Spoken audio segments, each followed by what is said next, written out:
Back to the diamond we go. Yanks, Mets, two teams on, I don't want to say like two opposite ends of the spectrum, but outside of last night, and the Yanks went to Minnesota, won 8-4.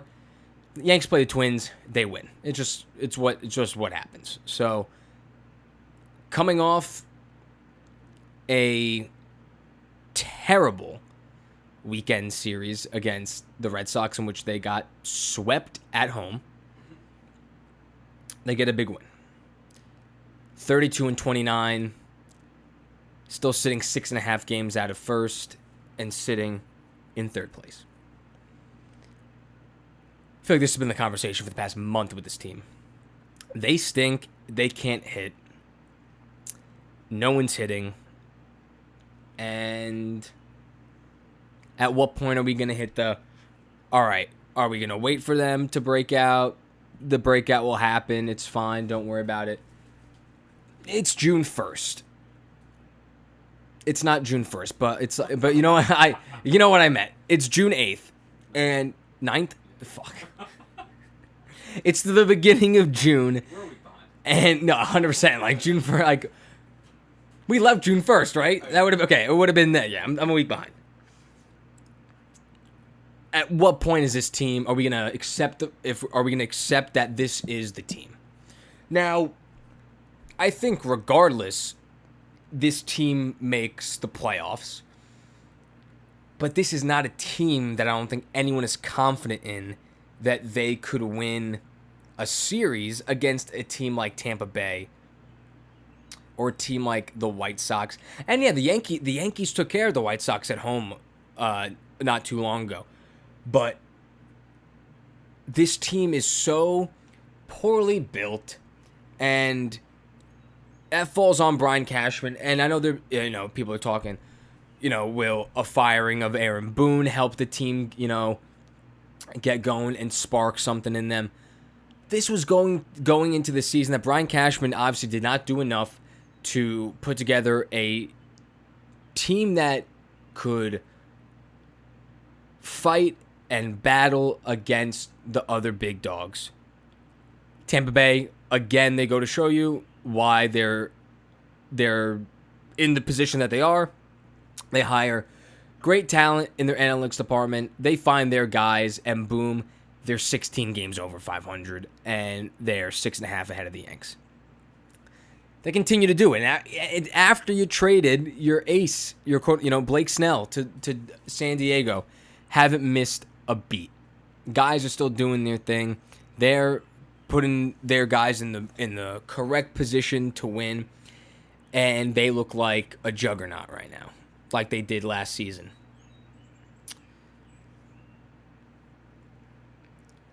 Now, I know a lot of the headlines are not on the Yankees offense, as the story of Gerrit Cole. He had that press conference and had probably one of the worst responses to a question that you could ever have.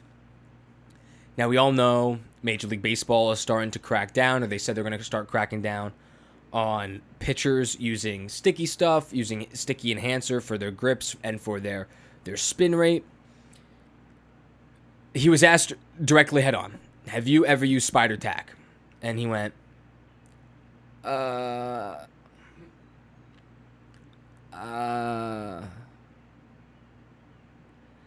don't really know how to answer that. Sir, that's a yes or no question. Do you use spider tack? Well, let me get into his voice. It's like a Muppet. Well, there are different practices that are passed down from generations of older pitchers to generations and even the younger guys. There are many practices, and if MLB wants to have that conversation, we could have it. Now, that's that politician talk. He looked so scared when asked that question. But also, before I go into that, how do you not know that question is coming? The whole point of the press conference was because major league players, Trevor Bauer, Josh Donaldson, who they faced last night, Minnesota Twins, called out Gerrit Cole by name. Gerrit Cole uses sticky enhancer. And you could tell last start, his spin rate was down. His RPM was down on his fastballs, on everything. He looked so terrified that I think if he thought he would say something, he was going to get suspended. The hammer would have been down on him. Example would have made of him. This is a guy that got paid 200 and, or what was it, 310? Like north of $300 million from the Yankees to pitch for them after his great years in Houston. And same with Bauer. Bauer got the big contract from the Dodgers. This spider tack that has shown that you can increase your spin rate by like over 200 or 300 RPM is straight up cheating. For the pitcher side, you have to compare it to performance enhancer. Percentage-wise, using the spider tack, you are, for breaking balls, I was reading, you are turning your breaking ball 30% better of a pitch than it already is. And it's a big reason why offense is down this year by a significant margin. And it's not because the balls were changed back, to more deadened or whatever. Pitchers have a clear advantage over hitters right now because I think everyone's doing it, whether it be spider tack or some sort of the combination of, I know a lot of pitchers have talked about using sunscreen and rosin together to get kind of like a paste or just a better grip on the baseball. Players know, like MLB knows what's going on, and now it's up to them to enforce a rule as to what can be allowed and what can't be. Because now pitchers are way ahead of the game. The league average right now is under 240. That's ridiculous. Again,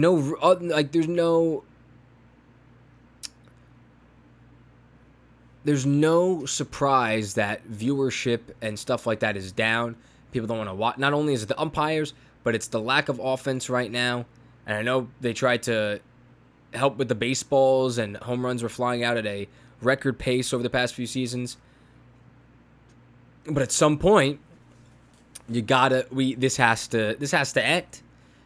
You can't be all gung-ho of like the Astros cheating and hating steroid users and then think that like this is fine because it is a performance enhancer. You are enhancing your pitching ability with a foreign substance. It's pretty down the line. It's pretty clear what it does. And I'm wondering what MLB is going to do. I know they talked about checking pitchers, like literally patting pitchers down and checking them to see if they have anything on their body or on, like in their glove, anything like that. They're going to be looking for it. They're thinking about doing like every half inning, every time the pitcher comes off the mound. That's wild. Which is like insane, but like it goes to, I mean, I think the players union is okay with this because I think the players union, a lot of them being batters, like that affects them. That affects their pay. That, and I think that was the big reason for pitchers is that everyone knows it's happening, but we're going to let it go because the pitchers want, as the union, you want to see your players get valued very high. But now hitters are not doing anything. That's a big reason why the steroids, everyone knew it was happening, but no one did anything about it. It's because the viewership was up. No one wanted to bat an eye because it was helping out the players union for hitters and for batters getting contracts. They're like, this is good. This is helping the value of who we, what's the word I'm looking for? It's helping the people that we represent in the players union. So if it's half and half, and a lot of the guys don't think that this is helping, especially for hitters. And the way the offense is going right now, with true outcomes, it's a home run, it's a walk, or it's a strikeout, and there's barely any offense going on. I think that if they truly crack down on this, that there will be a spike in offense, there'll be a decrease in strikeouts. You're going to see, I think, offense balance out. And usually we see it towards the later months of July and August that the baseballs start to fly in the hot weather and things like that balance out. But we're getting into June. It's starting to get hot, and things are people can't hit. No one can hit right now. So I'm wondering what that does, what that says about these high-valued pitchers, the ones that got paid, guys like Cole and Bauer, what that does for them. MLB's got a situation on their hands, and it's only been the past few weeks where the story's truly developed, and now they're actually going to try and kind of break it down. So, another MLB scandal thing going on because it never ends. Classic. It never ends.